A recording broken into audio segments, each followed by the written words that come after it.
So you don't have the luxury like in the old days where a school can have an entire full spectrum of people. So if education focus on that, then Catholic is only an identity. As an old boy, I am very clear about what an SJI education stands for. Yeah. Welcome again to No Ordinary Joe, a podcast that uncovers the less than ordinary lives of ex-Josephians shaping our world today. Hi, I'm Jason Chen, class of 98, your host. Now, today's guest isn't just an old Joe. He's someone who made a full circle and his journey back to SJI eventually becoming the principal of our alma mater. Led by a staunch set of personal values, from the class of 1976 is Koh Thiam Seng. Today, let's hear how he has made a difference. But before that, a quick message from Simon, President of St. Joseph's Institution Old Boys Association. Dear Josephians and friends, hello. Today we are going back to school. For some of us, we might find that thought daunting. Isn't it, Jason? But don't worry, there are no exams today. Today is another episode of No Ordinary Joe. For those who are joining us again, welcome back. This podcast was created to shine a light on the incredible journeys of our fellow Josephians.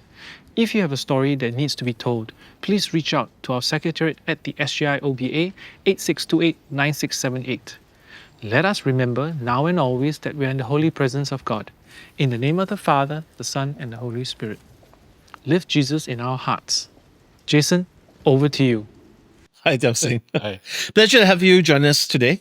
Right, to be honest, when I was told that I'm going to interview the ex-principal of SJI, it was very heartwarming and sometimes very exciting.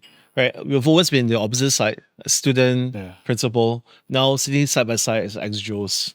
Right, so really, thank you for coming and joining us. Pleasure. Yeah. Right, so I've gone through, right, did a little research in your background, right, and you were academic sector for a few years, serving in a range of schools and from policy making at MOE, and eventually you found your way back to SJI as principal.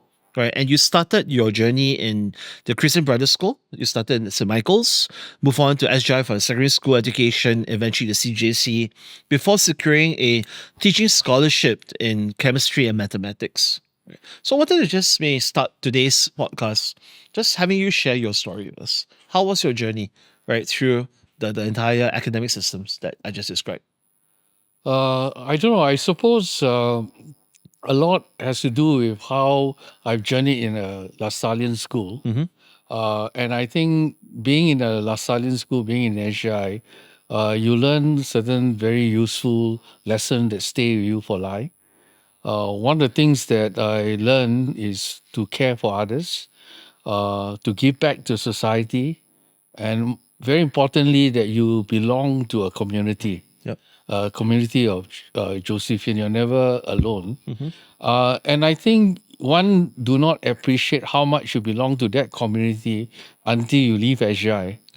Because for some strange reason, when you have gone through SJI, you can actually meet up with any Joe, regardless of whether they are your seniors or your juniors. You almost can connect and just talk. It'll be very rare to be left without anything to discuss or talk or to just enjoy each other's company. I remember, for example, some time back when I was in SJI International, the chairman of the SJI International Board was an old boy, very many years my senior.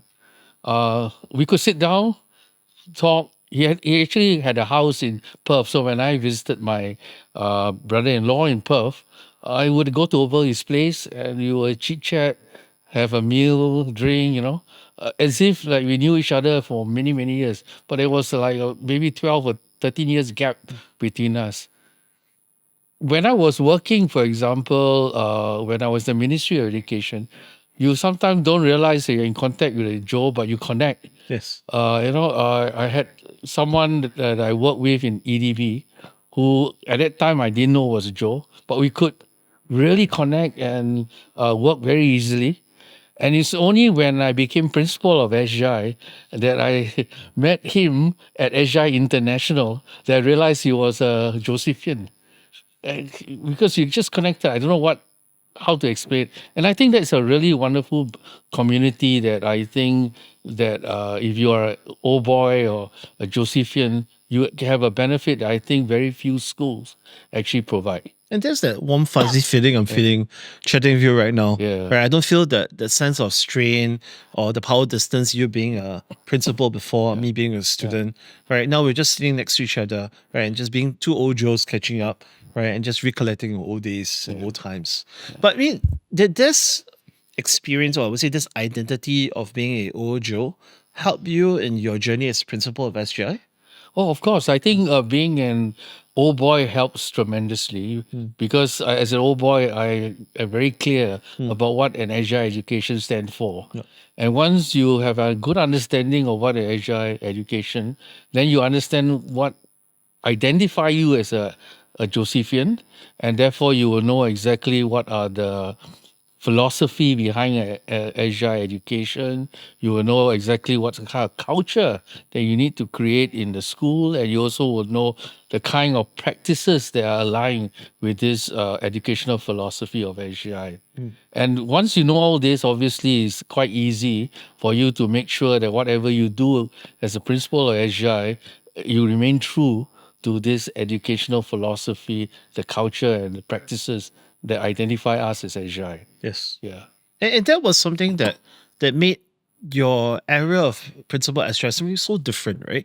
Because as principal, you did the unorthodox thing of opening the opportunities to students who didn't necessarily make the cut in terms of the PSCE scores, right? And back then, SJI was one of the top schools, and that was something that is very unorthodox, right, from being a top school. So, what inspired that strategy of yours? Well, I mean, AGI has all along been a school that catered to the last, the lost, and the least. I think during my generation, we came from all sorts of background, and many of us were not very well off. So I think opening AGI to people who say don't make it in terms of their PSLE score is really a no-brainer. It's very much aligned with an AGI mission to do so. And I think what is important is that when we have these students coming in that do not make the cutoff point, I did not do what most school will do. We don't evaluate the student based on how close they are to the PSLE score. Instead, what we actually did was to look for students who we think can benefit from an agile education. That means whether they have the right heart, disposition to benefit to an agile education, be part of the agile community. That matters more to us. So as a result of that, during the appeal stage, we actually took in students that had PSLE score below 200. Wow. And during my time as principal, none of them failed. All of them eventually did very well. In fact, I had one old boy son, Jerome Teo. Yes. He's a real remarkable young man. His PSLC score was really low. But when I got him in, he did so well that he eventually went to CJC based on merit. Wow. There was no need to, appeal. And given his PSC score, we really did a high value add for someone like him. Yeah. I want to expand on the point because I'm also a byproduct of the value add, to be honest. I came in from one of the neighborhood schools, right, and had an opportunity to go through the SGI education system, and it really value added to my life, both academically as well as spiritually. Right. And I wanted to just tap into the brains of the principal, right? What's this value add aspect of transformation do you see in the students and children going through the SGI system? I think many parents, or maybe most parents, when they choose schools on basis of academic performance, the ability to support the academic performance of your children, so that they can eventually go on, to a better JC, a better university, and so forth. But I think what is unique about Agile education is not about academics. We don't compromise on academics. We make sure you go through Agile, you get a good preparation for your academics. But it's more than academics. It's about environment where people learn to care for each other, to empathize with each other, and most importantly, to have a very strong sense of belonging. Yep. To they identify us as Josephians. And I think that process, when you allow your students to experience it, then naturally they do well, even if they come in with low PSLE score, because they have a reason to do well. Yep. They feel proud that they are Josephian, and they feel proud that they should not let the school down by not doing well. I remember, for example, I think when I was doing a lot of changes to SJI to improve the education, our O-level score went up and down a little bit. Yes. Right. And I think because the board comprised of all ex-Josephians, they say it's just like a stock market. Sometimes it goes up, sometimes it goes back. So just continue to do what is right. So we win some, we lose some. Yeah. But I mean, the drop wasn't significant. But, if you take the Singapore mentality of excellence, you always want to see a constantly increasing graph, Yes. right? But I think we understood that education is more than about academics. As long you don't shortchange whoever you admit in terms of their academic performance, helping them to realize their full potential. What is more important is creating the environment for them to realize their full potential in being able to make a difference to other people's life. And- That is more important. And it's about just giving that one child the opportunity and the chance. Yeah. Right. And for him to just showcase, and for him to just grow to be the man that he's meant to be. Yes, correct. Yeah. Right. So with that philosophy, I mean, but we look at the systems today, right? I mean, there's a new philosophy that every school is a good school, right? So I'm sure where policy has changed, right? And we're not able to apply the same kind of methodology that we've taken in the past. So how do you think SGI today can apply that similar concept of, right, equal opportunities, right? The less fortunate students. How do we allow the ethos to live today in this new system? Unfortunately, today, I mean, by policy design, admission into our secondary schools are all based on merit. So you don't have the luxury like in the old days where a school can have an entire full spectrum of people, from scholars to Yes. not so academically, some can say even challenged. You don't have that spectrum anymore because of the academic kind of cutoff, as well as the merit-based admission system. But having said that, I think as an SJI education is really to try to serve the last, the lost, and the least. Now, if you can't do it directly, then the next important thing you need to do is that any students that get admitted into SJI, you must make sure that they will be able to serve the last, the lost, and the least. And that means you need to look at your educational program. You need to look at how you're creating as many opportunities for them to serve the last, the lost, and the least, how in terms of community outreach and so forth, so that by the time they leave SJI, they will have the kind of I suppose the mind, the heart, as well as the skills to naturally by instinct be serving the last, the lost, and the least, and making a difference in other people's life. And that really stuck by me through the years, because two key ethos I took away from my years at SJ, by becoming man for others and building a community for care. Something that even to today in the corporate world, right, I still take with me and apply it in different form factors. But it became a core root of how I think and how I behave. So I'm sure many Josephians, right, that come under your charge benefited from the ethos that you brought to them. Right. But your journey as SJI, right, didn't start with you being a principal.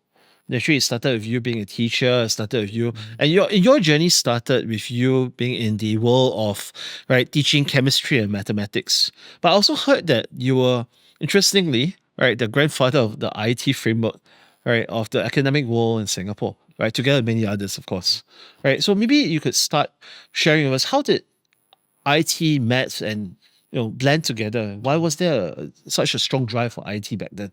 Okay. I mean, first, I think I do correct. I'm not a grandfather of IT.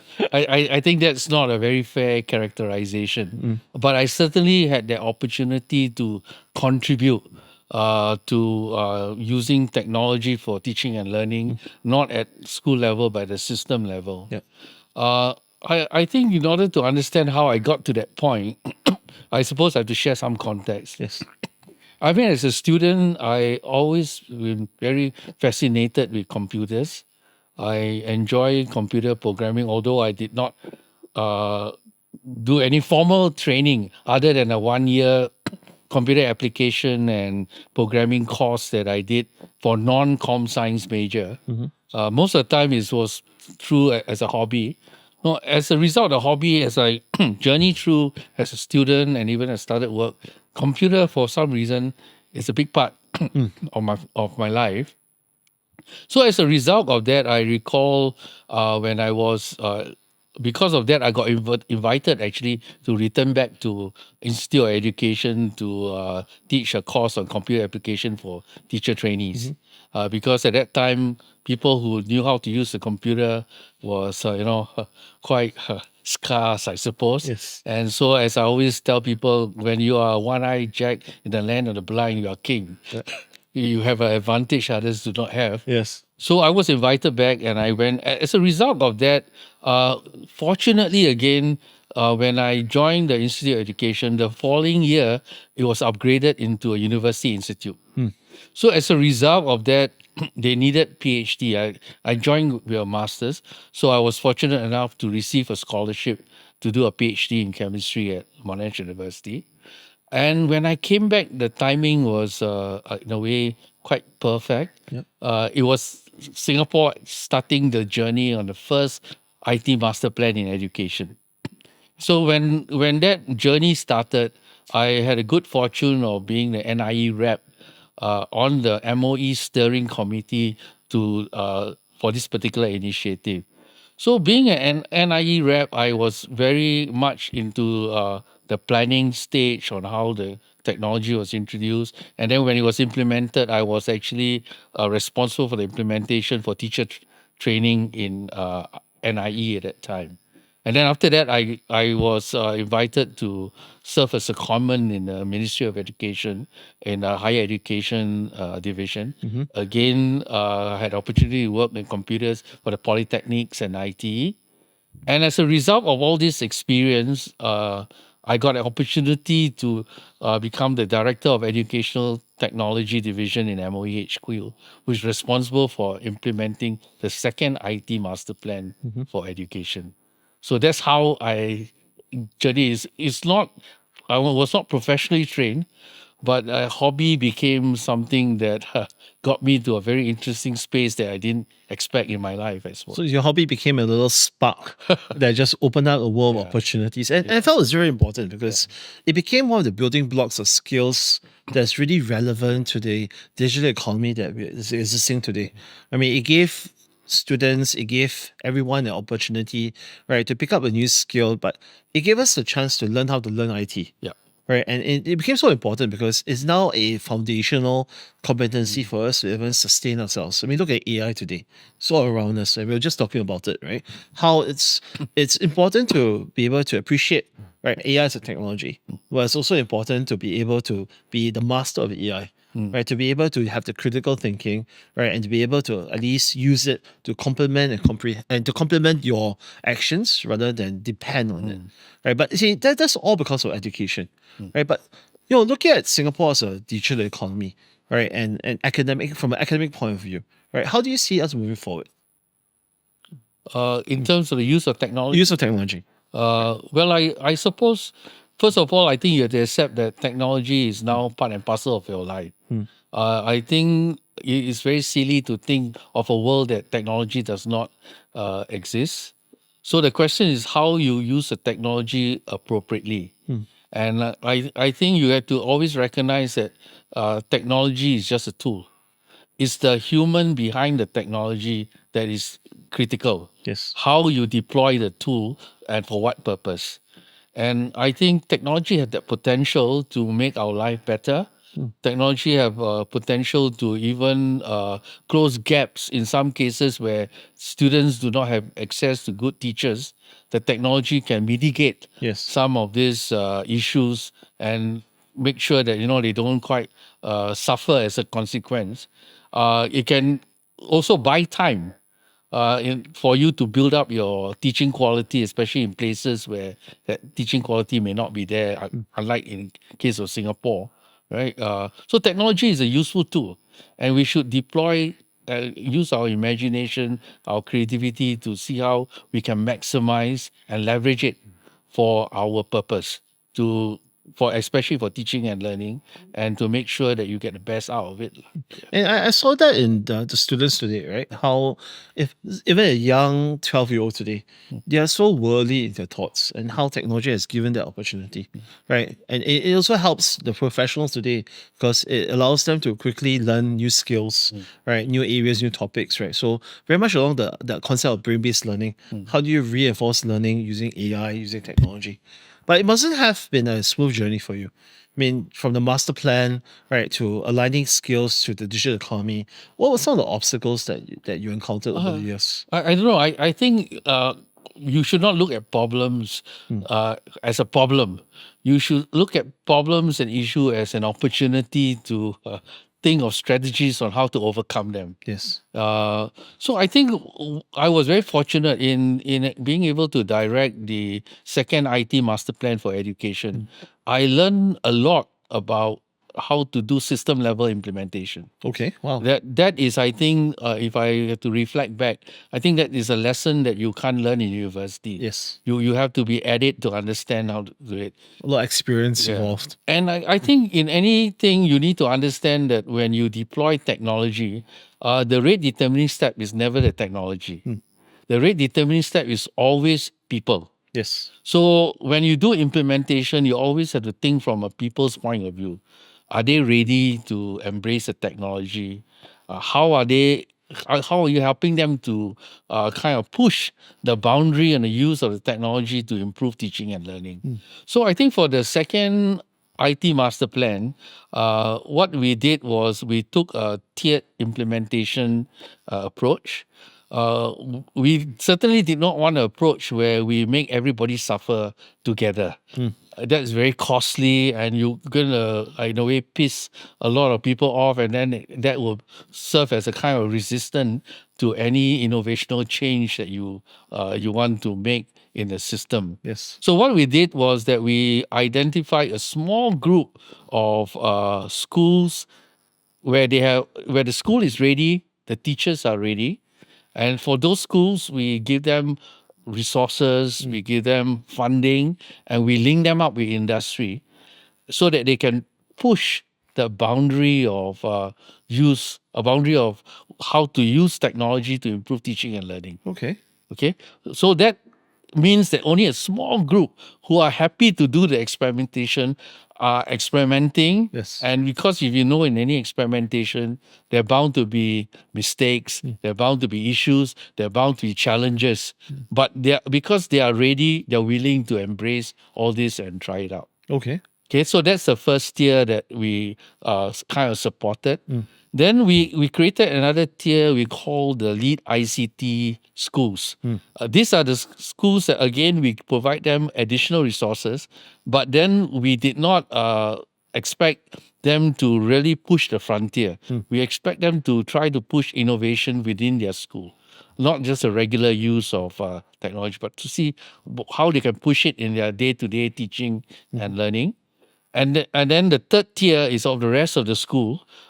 We make sure that we define what we call minimum standards on how teacher and students should be using technology. Now, this minimum standard is very important because as the lead ICT schools innovate, they will give you models of good practices, and these good practices then can be translated down to the rest of the school, who at least have the minimum standards to actually be able to embrace this change.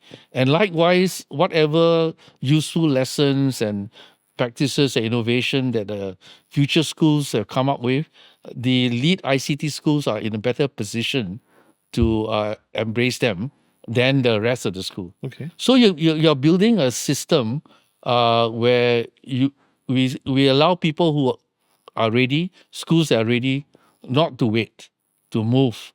And then with a tiered system, there's a system of feedback where you can adjust and keep innovating, adjust, looping until it percolates down to the entire system. And what you just described is system engineering at its best. Yes, yeah. Singapore is very famous for that. Correct. And I was just thinking as you're describing it, if I had an AI avatar teaching me Chinese while I was back in SJI, right, I would have had such a good time. A easier time. but Easier time. You still have to put in the effort. Yes. and looking forward, right? Are we expecting to see all these little snippets of experiences captured in the book that you're going to author? The AI in education? Have you called a title for it? Well, basically, we are still having a working title, but basically, we call it Seasons of AI in Education. Okay. Basically, the premise is, in learning, we go through stages. If the learning is developmental and has stages, then the use of AI also must go through the same stage that kind of parallel the learning development of the person going through that learning process. Yes. So we came up with a framework that we are trying to share because we think that there's a lot of hype about AI in education, and a lot of people have a lot of, I suppose, either too idealistic notion of what AI can do or wrong notion of what AI actually can do for learning. So we come out with what you call a stage model of the use of AI in learning. We think that there is a stage at the early years when the children are young in early childhood or in primary school. You should use what we call without AI or minimal AI. Okay, because at that stage, what is important is for the children to develop what we call foundational human capabilities. Okay. This is language literacy, numeracy, to what you call 21st century competencies like, critical thinking, creativity, ability to communicate effectively, as well as learning to collaborate with others. These are core skills that will set somebody well in life. Yes. And if you introduce AI too early, and they become a clutch or a substitute in developing these capabilities, then when they are older, then they have less opportunities to be able to, say, critically evaluate an idea before them or critically evaluate whatever services or products that they have on hand, come up with creative solutions to improve an existing service or product, or even to come up with new products and services. Yes. They will lose that capability to do it. They would not be able to, for example, collaborate because they may not have learned how to collaborate, because collaboration is a lot of give and take. To know when to give, when to take, Yes. it is an art in itself, and it's not something AI can tell you. This is time for you to give, and this is a time for you to take. You can't. Yes. You got to go through the process and learn that process. And most importantly, I think at that young age, they need to form their values. They want to form a value so that they are able to come up with creative solutions, services, products that are going to make a difference in people's life. Without values, then you're just going to make a fuss buck. And You don't robots- really care robonoids. about yeah. Yeah. So I think that stage is important. When they're young, you should use minimal or without AI. When they are old enough, coming to secondary school, I think that's where you teach them how to use the AI to support their foundational skills, to hone their foundational skills, to strengthen their foundational skills. Yes. And then the last stage is an age where you work alongside AI. And that's where, when you are in working life, AI should be your co-pilot. Yep. And the concept of co-pilot is very important. If you are a co-pilot, it means that the one that is in charge, the captain, is yourself. Yes. You will never, relinquish control Yes. to the AI. You're always in control. So I think, in summary, what you want to achieve is that as a human person, what makes us human is something that we want to preserve. And therefore, you leverage the strength of generative AI. And therefore, in using generative AI, the human person must determine the what to do and why to do it.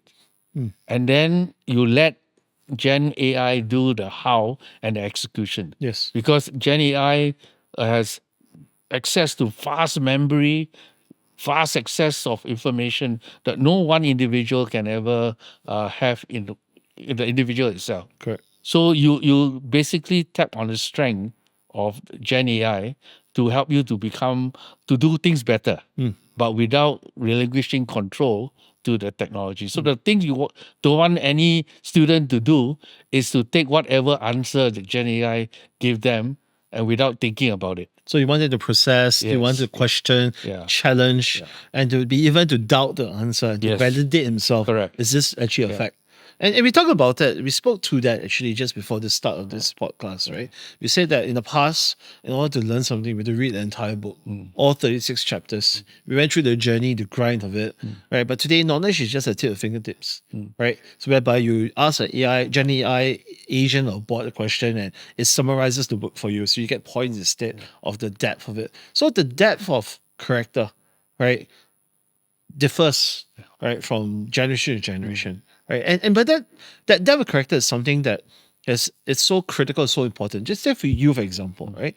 You're defined by your ethos, you're defined by the person that you are, right? And we wanted to understand, from that perspective, how has that journey in SGI, right? How with our motto, Ora Labora, how has that really anchored your personal development of your ethos? Well, I suppose being in Asia and experiencing the Asia education, I think the journey has taught me one thing. Any job that I went to or any place that I went to, I believe in people. I believe in empowering people to do their best, and more importantly, to make sure that whatever they do in your workplace, they will have an impact on others. Will be able to make a difference in the life of others. I think that's what have driven me. It doesn't matter where I am. Even in the HQ, when I make decision, these were key consideration. Whether I am helping my colleagues to care, to empathize, and to be able to see that their work actually is impactful and making a difference in other people's life, not just to clock the hours and not just to get paid for Yes. doing a job, but actually is meaningful and making a difference in other people's life. Would you say that was your passion? Yep. To be able to make the impact and change in someone else's lives, and Yep. and how do you sustain the passion? These days, right? Someone can be so passionate about pickleball, can be passionate about something, but it dwindles over the years. But speaking to you over the last half an hour, I could still feel the passion in you, the passion to be a man for others, the passion to help others. How do you sustain it over the years? I think it's where your focus is important. If you focus on outcome, you focus on results, then I think it's very hard to sustain the passion, because over time, you may not get the results you want, you may not get the outcome you want.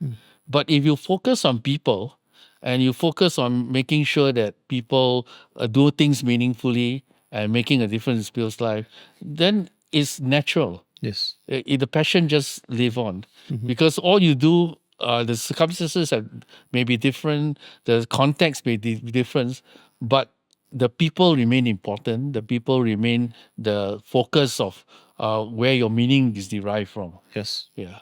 But is it difficult? Was it difficult for you to basically live such an ethos in a circular education system that we are all in? Because it's very Catholic in our nature, Yeah. right? But do you see any obstacles, any challenges in the system that Well, I think prevent you from doing that? I mean, short of talking about God, that is really unique in Catholicism and Christianity or any religion that has a God. But if you look at Catholic in terms of the values it espouses and so forth, then actually, if you look at it, they are really universal societal values. That's true. All right. That's I true. mean, learning to care for others, learning to respect others, learning to make sure that you give them opportunities, that they have communal responsibility. These are things that society needs. So I don't think it's a Catholic issue. Yep. So if education focus on that, then Catholic is only an identity. But the form and the substance is really the values that you communicate, and that can be universal. But being a Catholic school, I think you have a responsibility to share your Catholic values, your Catholic philosophy, and so forth. Share and not impose. I think that's critical, because you want any student that goes through Catholic schools who are going through SJI to leave the school with a better understanding of Catholicism. Yes. Even if they are not converted, it doesn't matter. But once they have a better understanding, then they become more respectful. They become more able to, empathize with situation that they find themselves. So that I think is a good thing. Yeah.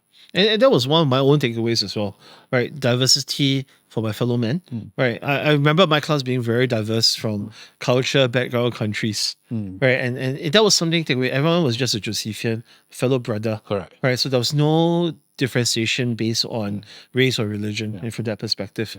So it was like building a community of care, right? The ethos that took us through over the years. So it's really nice to see that it's still embraced by the community today, right? And on that note, right, where do you see the legacy of SJI going? What's the future, right, of SJI in the new and current, or even the future education system of Singapore? Well, unfortunately, in life, change is the only constant. Policy can change, context can change, the societal emphasis will change. But I think what is important in the midst of the change, you need to understand what is the Agile mission, vision, and values. And then you need to be adaptive, and you need to be creative in responding to all these changes, but preserving the essence. Yes. The essence of the as Josephian ethos, the essence of the mission, the essence of the vision and the values that we believe in. We just have to be creative on how you realize. So earlier example you're talking about, if you cannot cater to the last, the lost, and least, then the next best thing is to make sure you produce Josephians who will cater to the last, the lost, and the least. And then that is just retweaking Yes. your mission. Yeah. And it's all about the people again.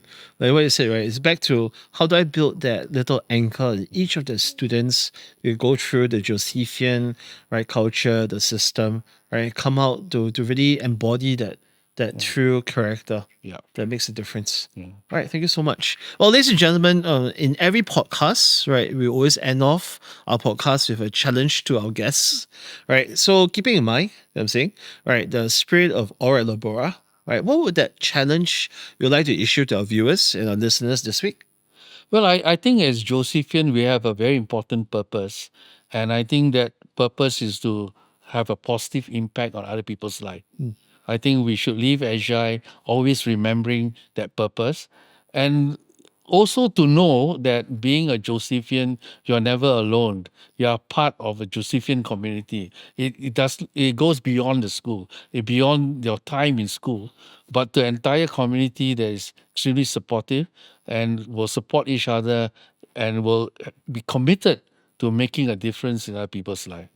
So your challenge is to be part of the community Yep. and to make a difference in other people's lives around you. Yeah. Right, that's very insightful, Thiam Seng. This has really been a very inspiring podcast even for myself.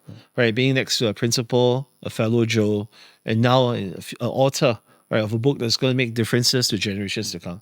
So Thiam Seng, thank you so much for joining us this evening. Thank you. Thank you. If only we had more time. Thank you, Thiam Seng, for your wonderful stories and insights. Thiam Seng's story is a timely reminder that we should always do what we do with heart. Driven by passion and his personal ethos of constantly seeking to add value to others, this ex-educator and old Joe certainly left a meaningful impact on the system and continues to do so today. If his challenge spoke to you, give it a go. If his story sparked something, share it. Because an ordinary Joe could just be living a life less ordinary. In our next podcast, we will be diving deep in the heart of the ER. Our next guest repeated his secondary 2 and still fulfilled his childhood dream of becoming an ER doctor. Watch this space to find out who. I'm Jason Chen.